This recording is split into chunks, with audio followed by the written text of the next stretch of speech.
Hey, Legal Rebels, this is Tom Martin. I'm the founder of LawDroid, and this is my podcast, LawDroid Manifesto, where I interview legal innovators about how they do what they do. In this episode, I interviewed Joey Gartner, Director and Counsel at the ABA Center for Innovation, whose curiosity-driven approach and all-figured-out attitude has helped the legal profession navigate the rapidly evolving landscape of AI and innovation.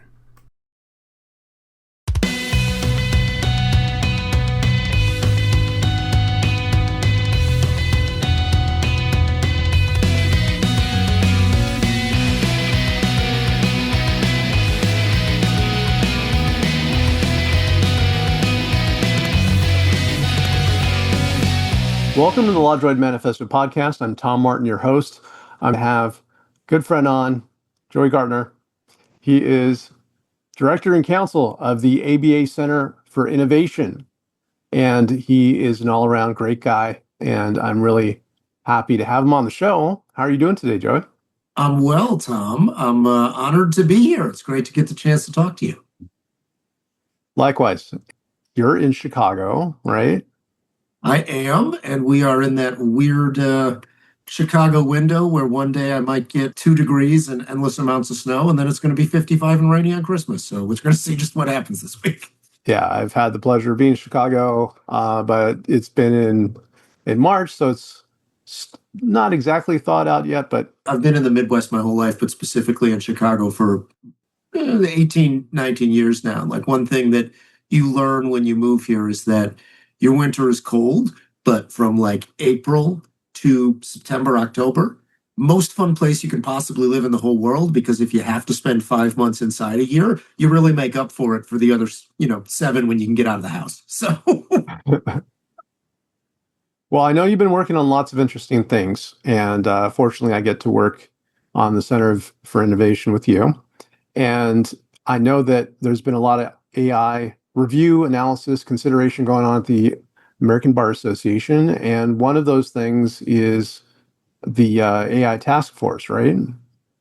So if you don't mind sharing a little bit with the audience about what that was, what it's done, and what's going on with that. I appreciate you starting there, Tom, because as you and I know, I think one of the things we first connected over when we first became friends was AI and kind of that developing time period in 2022, 2023, post-ChatGPT boom, right? The AI Task Force was a 2-year presidential initiative launched under then-President Mary Smith of the Association, which really aimed at looking at issues of artificial intelligence that were affecting the profession and doing kind of a large-scale undertaking and understanding of those issues. So we looked at AI in the courts. We looked at AI and how it was impacting access to justice issues, AI and its larger role in governance and policy, AI in law practice, AI in law school, right? It was really a cast a broad net and try to learn as much as possible. And in the course of that work, I think the task force produced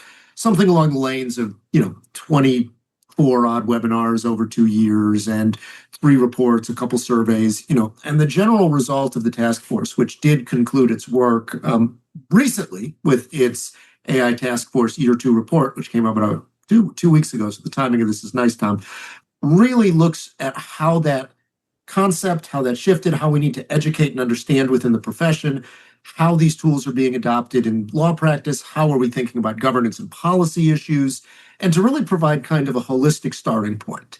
One of the other interesting things that the task force kind of culminated in was a deeper understanding of the broad amount of work going on across the association. So, for those of your listeners who are non-ABA members, you know of it as an entity, but you don't really know the ins and outs. It's got voluminous amounts of sections dealing with specific issues. You have standing committees, you have working groups. It's a really large organization, very bureaucratic, but lots of different pieces of it doing lots of different work. And one of the things that we've discovered and been able to archive is kind of all of that work in one place across the association, so that if you are dealing with it from a business law or an international law perspective, the Center and the AI Task Force now have all that information in one place. And it's, what's paywalled, what's not paywalled, what's free to the public, what's an article, what's a podcast, because there is a ton of resources available on this. And I think from the perspective of just trying to get your head wrapped around like what is available and what do we have, was in and of itself just a really big undertaking. So it's been a fun 2 years. It's been a breakneck speed of 2 years doing this work with the AI task force.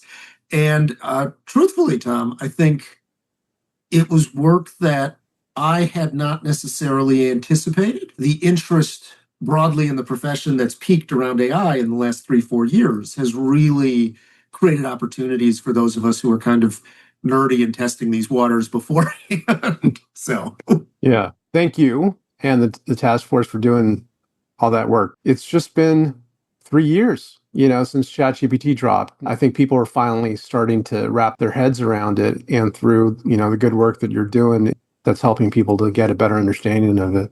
to your point, it's been 3 years. The legal industry has definitely, in some ways, embraced and in some days retreated from this conversation. But I think what it's done very effectively also is it's kind of recognized that from a starting point, we're not all speaking the same language. When you look at where some of the kind of doom and gloom conversations versus some of the more practical use case conversations are taking place, there's a lot of different educational and content pieces you have to meet. I mean, we have created at the center a couple of drafts now of kind of an AI glossary that's really geared towards legal professionals just to understand the terminology. We're not going to tell you what to think about this, but it's really a matter of talking about it, understanding it. The most interesting part to me is just kind of having conversations with people on these topics and actually getting a sense of where people are starting from, right? Because it's so broad and it's so voluminous, and it's very easy to get lost in kind of buzzword concepts without really thinking about AI as the kind of tool-based approach that I think lawyers are a little more accustomed to. 100%. And that is a nice teaser for the audience about what we're going to get back into towards the end. But I do want to ask you about your origin story. As the audience knows, I like to get into people's business. You're in Chicago, but have you always been? Were you born there? Did you grow up in Chicago? I grew up in Michigan, outside of Detroit. Die-hard Lions, Pistons, Red Wings, Tigers fans. So living in Chicago can be fun, especially right now when the Lions are going down and the Bears are looking great.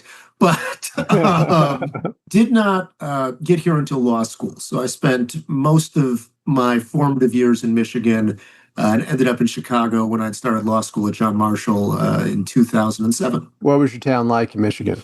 So I grew up in a suburb outside of Detroit where it was an interesting place to grow up, diverse community, very, mixed income, racially very mixed, really an interesting place to live in Southfield. Spent a lot of time also in rural Michigan with my grandparents as well. So I was I got to have a foot kind of in two different worlds a little bit when I was growing up, which was fun.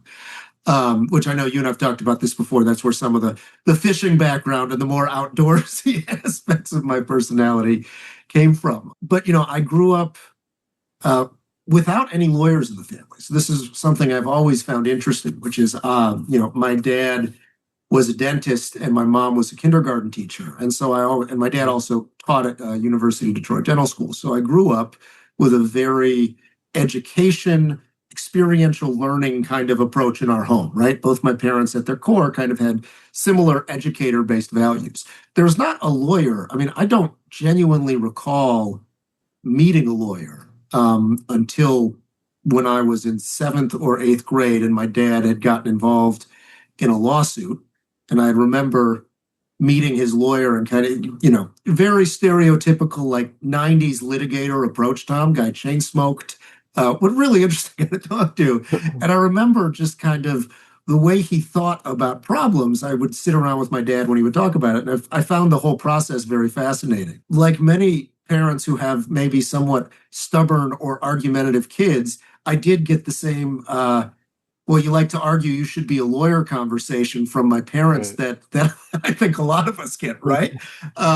Which maybe is misguided, maybe wasn't. But that was a kind of interesting background because they both really approach things from an educational perspective. The first point I really remember exposure to like lawyer law, that kind of approach, besides my dad's case, was I did a career shadow day with a judge when I was, I think, a sophomore or junior in high school. And I just got to see kind of the inner workings of a courtroom a little bit. And what I was kind of fascinated with was less the cases and more the operations of it. How do you process this caseload? Where do people go? How do they know this information? What do you as a judge have to share with people? I found the operations of a courtroom kind of enamoring. And it was like, wow, there's a lot of moving pieces here that all culminate in these people's legal disputes. And that was kind of my first exposure to the workings of it outside of just kind of that like lawyer ethos. Wow, and that was in high school? Yeah, that was my sophomore or junior year of high school. I remember we got to do a career shadow. There was like 3 or 4 of us who got to do that. Then you went on to Western Michigan University. You specialize like in 3 different areas, right? Like sociology, criminal justice, and philosophy. Was that like a standard track, or did you put those things together? No, I mean, I think the one through line that I've always connected on that, because it was really kind of, those were things that interested me. I think I had kind of gone into undergrad thinking like, okay, I know that what I want to do next is law school, but like a traditional poli-sci kind of pre-law career, it didn't interest me the same way that I think these other larger questions were. So I kind of just I went the criminal justice and sociology route. Those were a little more linked. But the philosophy piece, I just kind of kept picking up as I went. And I thought like, oh, I want to add this on. But I think the through line is they're all kind of consistently about looking the situation around you and being like, okay, how and why, right? Like they're those bigger questions of kind of trying to make sense of big things, small things, minuscule things, like when you talk about sociology, those are larger societal questions, but at its core, it's interpersonal relationships and people and how those things play together. When you look at philosophy, it's those larger questions of why, but those larger questions of why are still sort of about, like, again, the kind of structural functions we live within and how we relate to them. So I think there was this intellectual curiosity where just everything always seemed like it needed to be questioned a little bit, which I think, part of that is also I got from my dad, who was always kind of similarly situated, or just like to ask a lot of questions. And all of these were things where you got to pose questions, which I think I found interesting. The fourth one on there that I will say is living in Kalamazoo, you also get very accustomed to doing a lot of cross-country skiing. So, because you're out in the snow belt on the west side of Michigan. So that doesn't list as a fourth major, Tom, but it was probably equal in time. So, right, you're reading while you're going cross-country. Right. Yeah, okay. So your dad was similar, like he was a kind of argumentative, like to debate kind of guy, or no, he was. I mean, he still is. So he's 83 now, and still in Michigan. Talk to him all the time. He was always very similar. He was the kind of parent who, if you said, "Hey, this is what I believe," or like, "This is my thought," he would push you on it a little bit. He would try to want to ask, okay, well, why are you thinking that? Like, where's your approach from? The same way that I think philosophy and sociology and those kind of undergrad topics I talked about require a little bit of skepticism about the things you looked at. That was something he instilled in us early, right? He was a Vietnam vet. He was he had a very interesting life. He'd gone through polio because he was born kind of pre-vaccines. Like he had the first half of his life is really fascinating. And I think one of the things he walked away from was just the sense of like, yeah, you should ask questions about things. It's okay to push back on things a little bit. And he still does that now in his 80s, Tom. So what do you think you learned from your mom? Like what was one of the things that she inculcated in you? One of the things that I am perpetually grateful to my mom is she is a glass half full, find reasons to stay optimistic kind of person, right? And so I think one of the really most important parts that she's taught me is there's just a general resilience of hope, right? And there's a general resilience towards not giving in to gloom and despair when things feel difficult and finding reasons to kind of stay centered and to stay focused on positive movement forward. I mean, I think Tom, you and I have discussed this before. There are a lot of challenges that we face in work and other situations where it's very easy to feel despondent. It's very easy to feel like, oh, we're not making progress, or, oh, we're not getting where we want to go on this because of all the number of challenges we all face. But there's a core reality of like, well, where are the areas where I can have a positive impact, and how can I make sure I'm focusing on that piece of it and staying optimistic? And so that was kind of the number one, that kind of positive resiliency. And the second one I'll give my mom, to her credit, was just a really strong sense of commitment to family and kind of commitment to community and friends. She was one of 6 kids. My sister and I were only one of 2, but she was part of a big family. We grew up in a very close-knit family with my cousins, with my aunts, with my uncles. Like, it was a very close-knit community. And still in my 40s now, I rely on a lot of that community for my own resiliency and for my own positive impact. And I think I try to pass that on to my own family and my kids. So I think she kind of taught me that core value of those relationships in your life for your own resiliency and happiness and mental well-being. And so I take a lot of that away from her. Sometimes I give her a little bit of crap because, like, sometimes she'll say something so positive and I'll just be like, Mom, you got to relax on that a little bit. Like, it's okay to be upset sometimes. But she's very much, glass half full, find those resiliency kind of pieces. And that has served me well in life, Tom. Well, it certainly has, Joey. I think you have a very analytical and argumentative in a good way approach to things, but also like a very positive mindset. And I think that, sometimes I enjoy talking to you to reset, and see things in a better light. So thank you for that. Oh, it's a nice thing to say, Tom. Thank you. So after university, then you go to law school, University of Illinois. So was it like, when you were a kid and then like, hey, you might be a good lawyer because how did you end up there?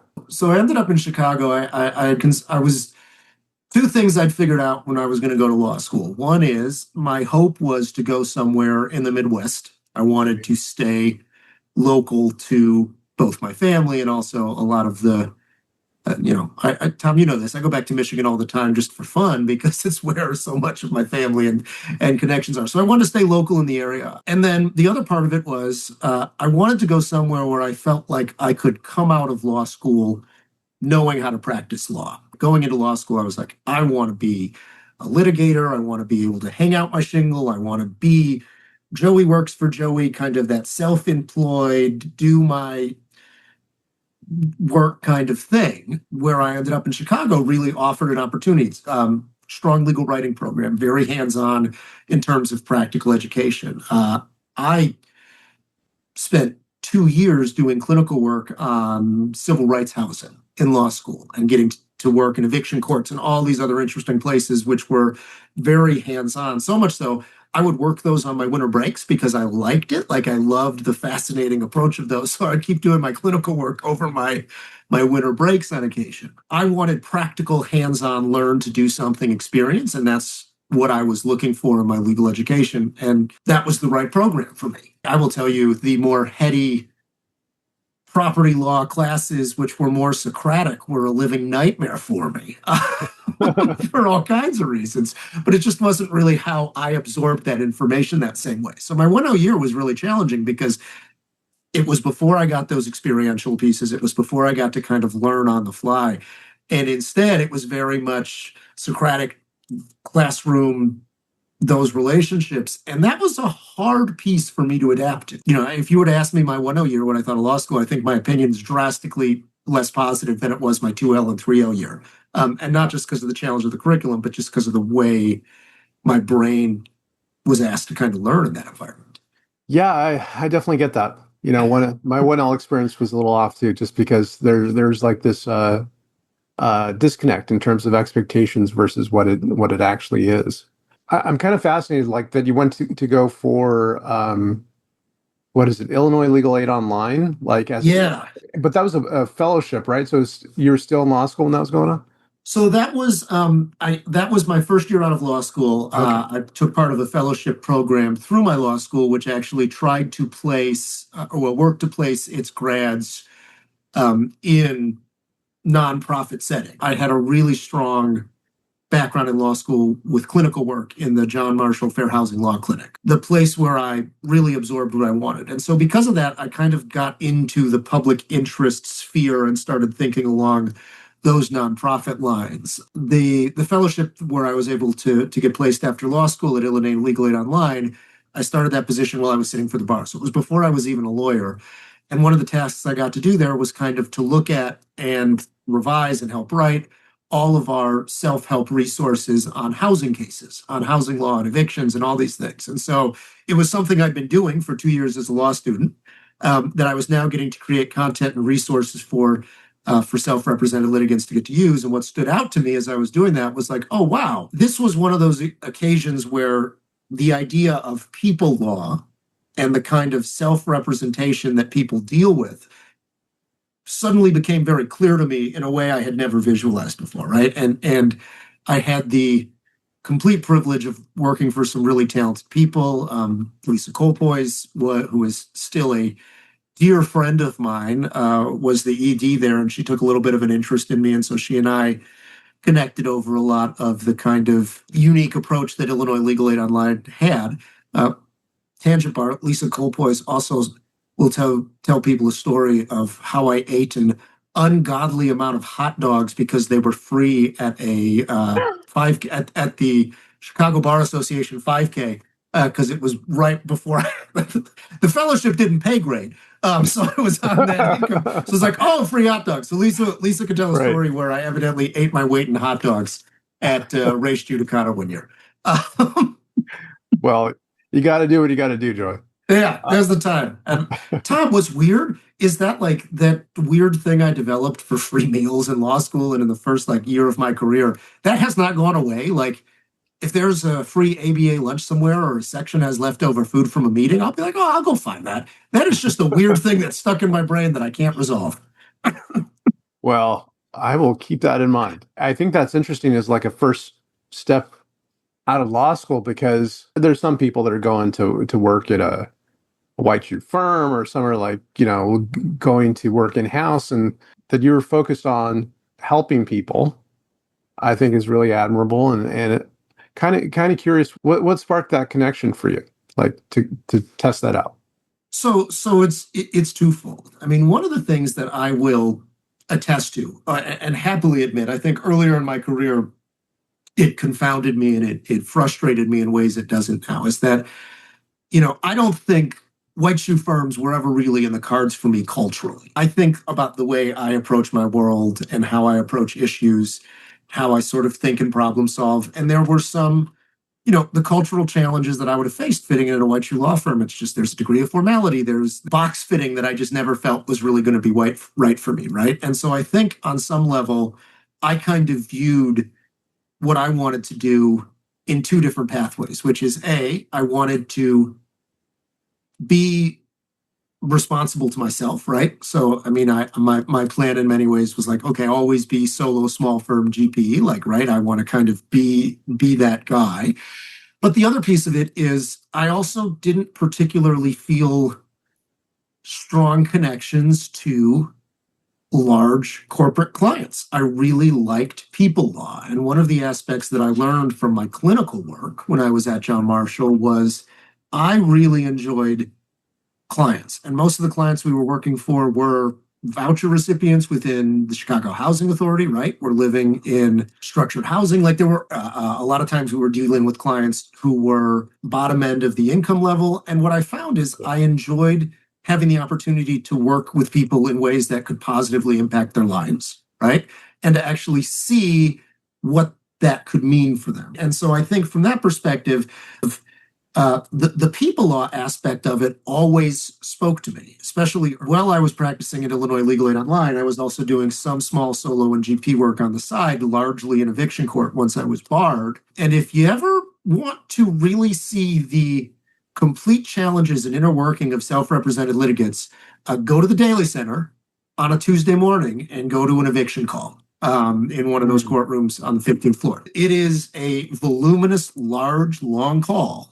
And you will see people with lawyers, people self-represented. You will see all sorts of issues. But at the core of it is you understand this kind of, these are people both in some situations landlords and in some situations tenant who are dealing with unmet legal needs, right?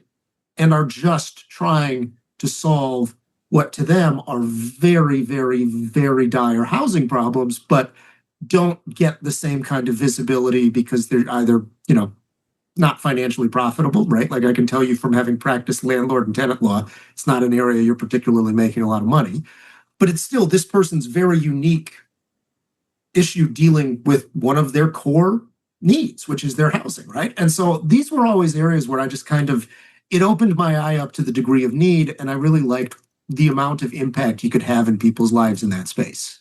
I hear you. I mean, when it comes to cases for regular people, they're life changing. Yeah. You know, it's not just a matter of a dollar figure or extra profit or something like that.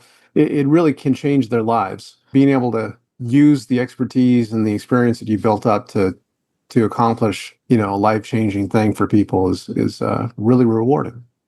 I've had bosses in the past tell me on some ways, like, sometimes you're too much of a mission guy, right? Like sometimes you lose sight of some of the operational or other challenges because you're always kind of larger mission and goal focused. I've never viewed that as a bad thing, right? Mm, That to me is part of who I am, right? Like that capacity and interest is what drives me to do a lot of the things I want to do. And so I'm not going to shy away or run from that part of my personality. Earlier in my career, maybe I did, but at where how I view it now, like, no, you have to be true to what you believe. And if what's driving you is the impact you can have in individual people's lives, like that's your body telling you something. That's your mind and yeah. brain telling you something, and you need to listen to that. I mean, after that, you worked, you started your own firm, and you did that for I think around 5 years. Yeah. Just generally, like, what was that like? So this is one of those things I laugh at now because it's amazing how well you think you know yourself when you don't really know yourself, right? So I left Illinois Legal Aid Online, had a friend that I'd worked with in some housing clinic situation, and he and I decided to partner up and start a firm, just the two of us. And we did that for about 5 years. And he still practices, brilliant lawyer. He and I laughed all the time because by about year three, what became clear to me is I loved the business of running a law firm and I loved the business of growing a law firm. I was exhausted by being in court, which is weird because I thought like that was what I thought would always be the thing that drove me because the first couple Right. of years it was. But that wore off around year three. And by the time I was kind of at year five of that, I think my first son had been born at that point, and I was just like, boy, I just don't really want to do this, not because I don't want to help these people or help my clients and help these things. A lot of the inefficiencies that you see as a daily practitioner, and kind of, for lack of a better term, I think one of my mentors, Ed Voce, once referred to it as a gypsy lawyer, where you kind of practice out of your car in multiple county courthouses and you're all over the place. That part of the piece of that is you see how inefficient things run. And then you go to one courthouse and things run a certain way, but then the next one, you have to completely change your processes. And so over time, I became really burnt out on kind of the nuance of being a kind of courtroom lawyer. By the time I had wrapped up that chapter of my life, what it taught me was like, wow, I'm really frustrated with professionally how we approach this and how for practitioners this system is operating. And not only that, like if me as a practitioner who is this experienced and frustrated, how does this feel to self-represented litigant walking into court with less context, right? Like these are real things that kind of pushed me. The other part I will say about being that kind of solo GP practicing attorney that I didn't fully appreciate until I was kind of a couple years in was you don't turn it off, right? There's never a point in your day, in your week, in your month where you're not thinking about business, client, needing to get a new client. I remember taking client meetings on Saturday at 6:30 that were potential intakes from time to time based on what needs were, right? So like I think around that, and I think like it was really difficult for me.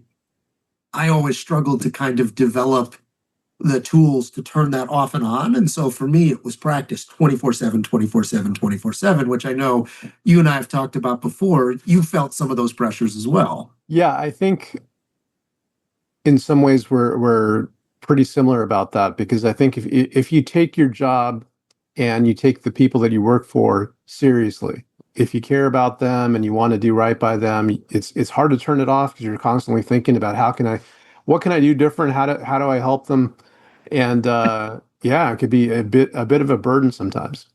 I will never be one of those people who say like empathy is a bad thing to have. You should always care about your clients. You should always care about their outcomes, their results, their lives, but you also have to be able to live your life simultaneously. And I was really bad at threading that needle. Yeah. Yeah, you got to take care of yourself too. I do want to jump ahead a little bit to the ABA because how did that come together? Like you had diverse experience at different places, and obviously this drive to want to connect with people and help people, but at the same time, do it in an interesting, intellectually satisfying way. Like, how did that lead you to the ABA? So I left my practice and I kind of went on a sort of 4 or 5 year wander through what I would kind of call the woods of legal operations, right, and legal processes. So went to a national bankruptcy firm, kind of came in and asked for entry-level intake attorney role, was able to get interviewed for that, fit in well, really enjoyed myself, learned a ton about bankruptcy, but I also learned about larger law firm models and how do you run a national firm model and how do you distribute cases, how do you onboard clients, how do you get documents, how do you work with your partner attorneys. It was a really holistic experience to kind of see larger picture of how consumer law at scale nationally could function. And I thrived in that environment. Then I went and did that for a group legal services plan and a few other places where it was, again, very legal ops centric, very focused on understanding processes. How do we build from first initial phone call with client to end of case? What does that journey look like, right? And so it opened my eyes to client journey, UI, UX. A lot of times in terms of just like very simple customer service context that as lawyers, we don't really always think about as customer service issues. But of course, if you're dealing with clients and payments and all these issues, you are as a solo or GP, that customer service person. You just don't think of yourself that way, right? It allowed me the opportunity to kind of reimagine all aspects of how law firms function. And so I got to do that with Upright. I got to do that with Debt Cleanse. There's some other places I worked in between there as well where I had the opportunity to do all that. And what I walked away from those experiences was, for the first time in my career, kind of while I was in that, what became clear to me is like the way law firms run is a business. And I think when I was running my own law firm, I knew it like intellectually, but I didn't always understand kind of what that meant. And what all these experiences pulled together for me was that what law firms are at their core are their businesses that deliver legal services. That's it, right? Like that is the core of what they do. Now, they do that within ethical rules, within guidelines, within attorney-client privilege, within all these other boundaries. But at its core, it is a business for the delivery of legal services to consumers, right? That's at least the experiences that I had with them. And so I had been at Debt Cleanse for about a year and a half. A good friend of mine, mentor, who was the chief operations officer there, Dave Danielson, who had been with Stretto and some other law firm software providers in the past, knew I was thinking about this ABA job and really pushed me to apply for it, and really thought like this is kind of the culmination of the work you want to do. And I'd only known about the ABA job because Chase Hurdle, my dear friend and fishing buddy, had worked at the ABA, and he and I ran in a very similar legal tech bubble in Chicago. We served on Illinois Legal Aid Online's advisory council together at one point. So he and I had a lot of overlap. And he left the ABA and he kind of nudged me to be like, I think you might want to consider applying for this. And I'm not sure I fully understood what I was applying for, right? I knew that I was applying to be deputy director of the Center for Innovation. The center dealt with all sorts of issues from innovations in technology to design thinking to regulatory approaches to ethics to all these other pieces of it. But I was coming purely as like a people law legal ops guy into this world. And that was kind of how I got to the ABA. And what I found when I got to the ABA as well was that there was a real buzz and conversation within membership base, and especially in the Center for Innovation when I got there, that really wanted to focus on larger issues of the delivery of legal services, right? Thinking about how people consume law, coming out of its study in 2016 on the future of the profession by William Hubbard and Judy Perry Martinez, who have a big role in founding of the Center for Innovation. And there was a real interest in this within the association, but at the same time, there was also 1,000 other moving pieces, right? And trying to sort of wrap our head around what the association thought of as innovation took some time, right? And it took some kind of unique thinking. And I think one of the challenges, and Tom, I have complained about this to you in the past, is it's very easy to equate technology equals innovation, right? Like it's very easy to fall into that logical fallacy of like, this is technology, it helps, so it must be innovative. And one of the things I really appreciate about the center then, and still do now, is that the center is open to ideas that are much broader than technology, right? And so I get to talk all the time about the skill set of future lawyers, which is, empathy, which is understanding client needs, which is building into frameworks of kind of meeting people where they are. It's also, of course, tech competency. I'm not going to set that as part of the conversation. But there's a piece of it that I think really allowed me to kind of explore the broader context of innovation. And then, AI slowly for the first 2 years, and then very quickly became a very big part of that mission as well. I mean, in a weird way, it sounds like a lot of your experience just really positioned you well to do what you're doing now. I don't think I could have planned my career like any more chaotically than I did. Like if you were to say like, what's the craziest way to get to where you want to go? Follow the route I took. Like it was, I did a little bit of everything, but I'm grateful for that experience because like we talked about a little bit early on, I've got that kind of skeptical, but also experiential sense. So I could have, known that, oh yeah, courtroom practice was not going to be for me. But the lessons I gleaned about why it wasn't for me are much more beneficial to the work I do now than they would have been otherwise than just saying like, oh, I don't like that, I'm not going to do that, right? I mean, the work of the task force right now with the Center for Innovation, I know we have lots of interesting challenges in front of us on that. But one of them is a fun thing to look forward to and something that all of the audience can, ABA member or not, I think you can register for this event, the conference coming up, if you don't mind sharing a little bit about that. Yeah. So this is actually, I will say, this is something that we will be on our third year of our AI and the practice of law. And this year it will be May 18th and May 19th. If you're interested in it, this Save the Date will be coming out very soon. So we look forward to having you. I will tell you this right now. We definitely built the plane in flight the first time we did this in 2024, right? Like we knew we wanted to do a virtual summit. We knew we wanted to have these topics on AI. But it was like, okay, we know we want to do this. How do we go about doing it, right? And what I will tell you is very early on in that journey, the Center for Innovation's Governing Council and its committee on this project really centered on this summit being about practical, actionable steps when it comes to AI. So we are not going to get into, is AI, going to destroy the world, deep philosophical policy questions. What we're going to talk about is you as a solo small GP firm, you want to use AI in your billing practices. What are the ethical considerations you need to think of for that? What are the things around disclosure that you want us to be thinking about?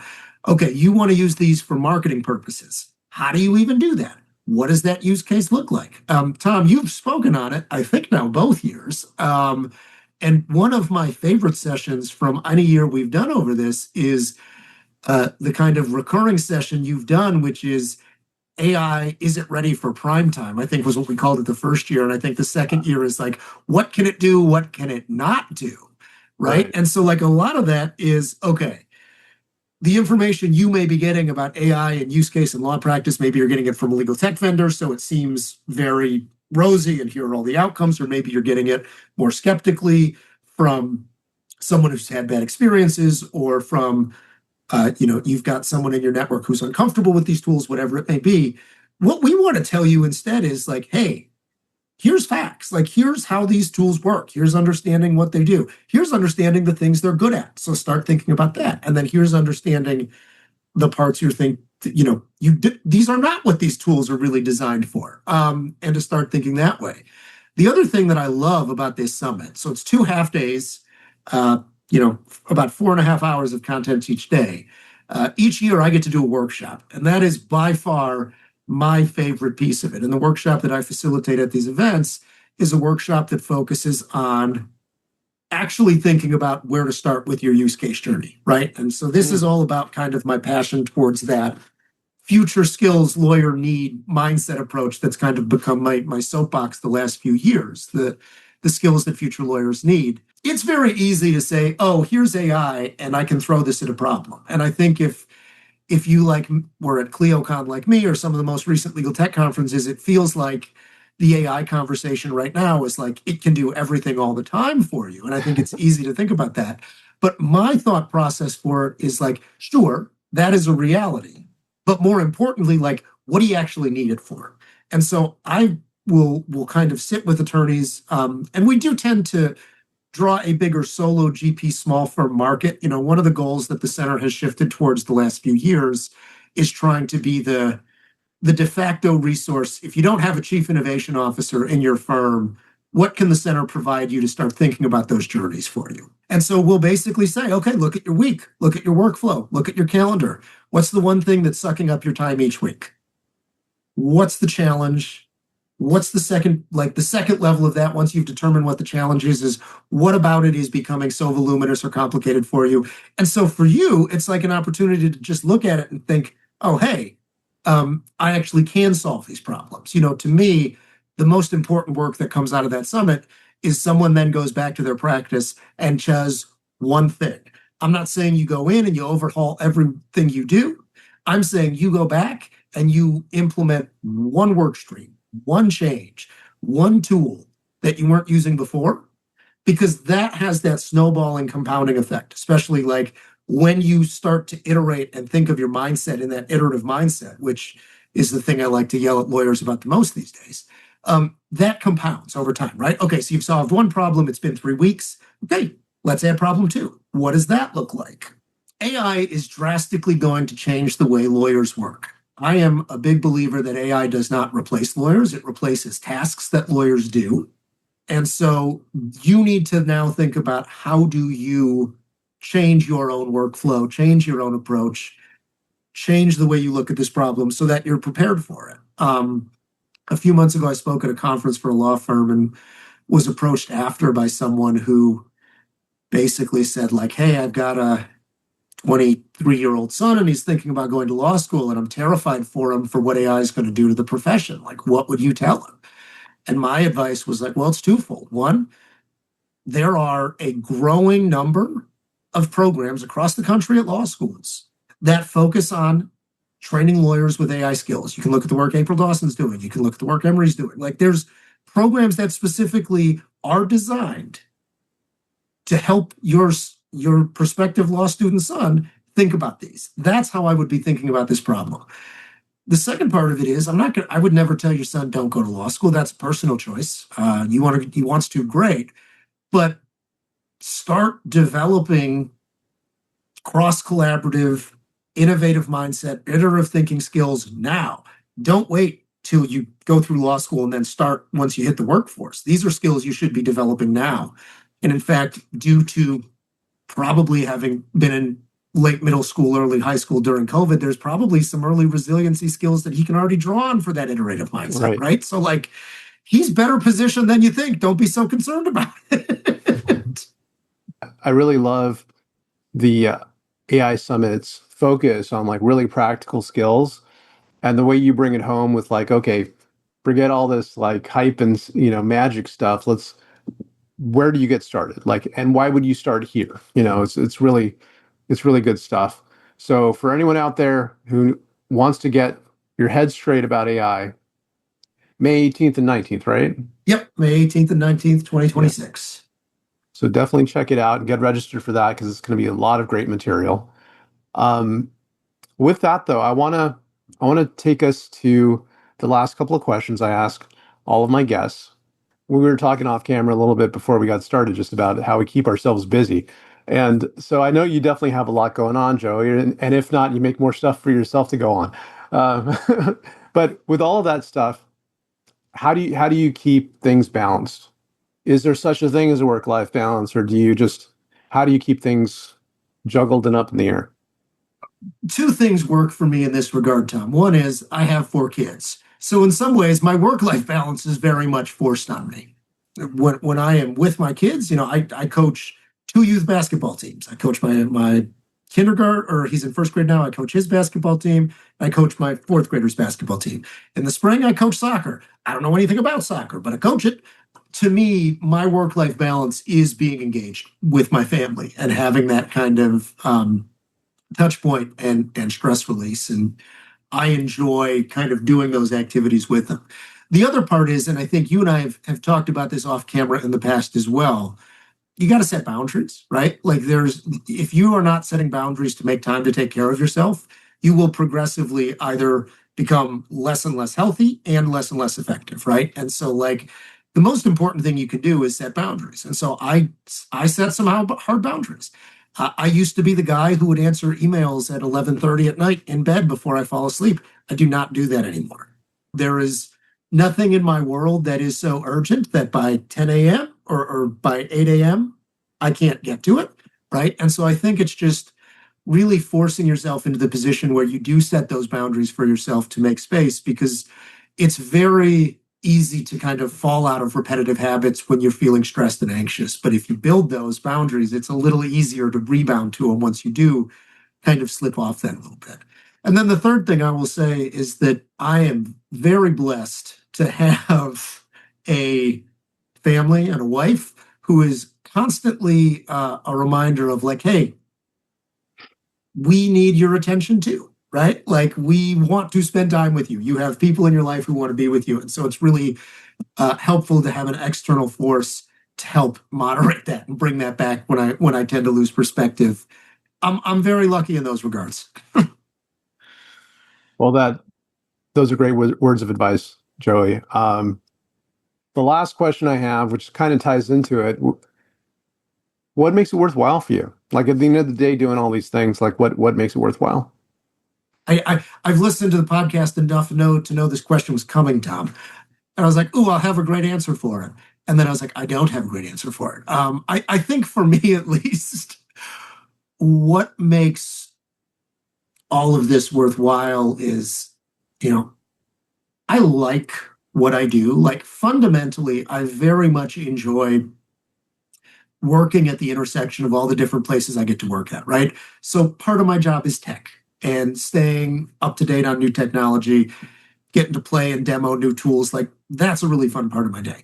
Part of my job is working with lawyers and legal professionals and allied professionals and community justice workers. Like getting to work with people who are delivering frontline legal services, even though I no longer do that work, I gain a sense of fulfillment knowing that resources, information, tools we create help enable those people to be more effective, to learn, to share, to like that to me is part of the deal, because I will say I miss that part of it, but not at the expense of running my practice and doing those other things.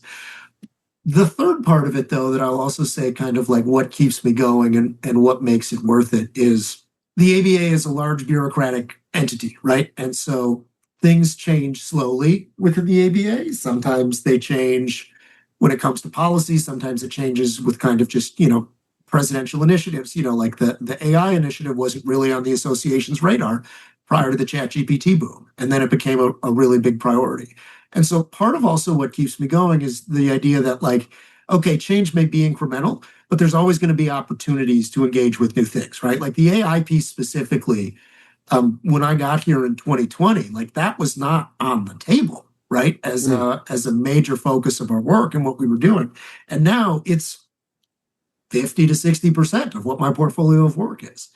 There's opportunity. And so I think part of also what keeps me going is just that skepticism, right? That what we talked about before, that kind of asking like the why and how questions, I still get to do that now.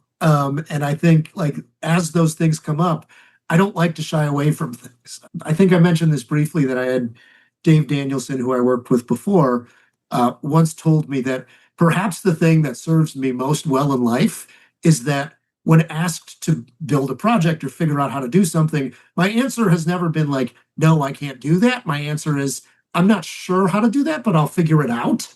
Right. And like, I think it's that like just long-term curiosity. I'm grateful to work in a space where that's needed. Knowing that that's still there for me and gets to be there for me kind of is what keeps me going.